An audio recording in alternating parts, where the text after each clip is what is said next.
Nagsabay ka ng pait. Asay mas pait. Sa una o karon? Sa una, pait yun. Ang pait. Kaya ano, sa una man na panahon, bisan 200 lang kantidad sa radyo, wa, ihalos makapalit.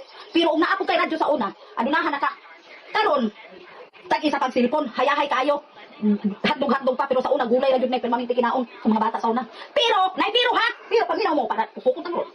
Ang kami sa una, bis, maguwang lang tag-isa katuig. Amin yun na, di para sa inyo. Na, di para sa inyo, ngaway mga batasan.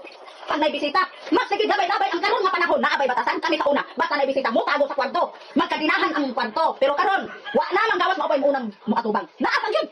Sa unang panahon, di mi ka mao mamilig pagkaon, pero karon, mga yo nag-hotdog, chorizo, mga fried chicken, ha? Sa una, naapang. Sa una, dili may pwede makigtagbo og laki sa gawas kay ang laki mamisita gyud na diri sa balay mo atuban gyud na formal di kurbata kartone sa tapos tiktak murag bakukang nagsinaw pero karon pamilya mo ha naglagot ako pero karon ang kamo tagbuon lang sa nalag mag-upan ha mag-upan na nakapagod ha usa may pakaslan sa una virgin pa kaayo wa pa nawangwang pero karon amati mo ba.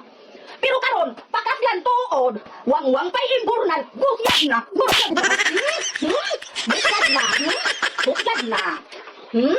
Ay, kunin nyo ko na, mo nang, ayaw din kunin nyo pangutan, unsay sa una, o unsay karon.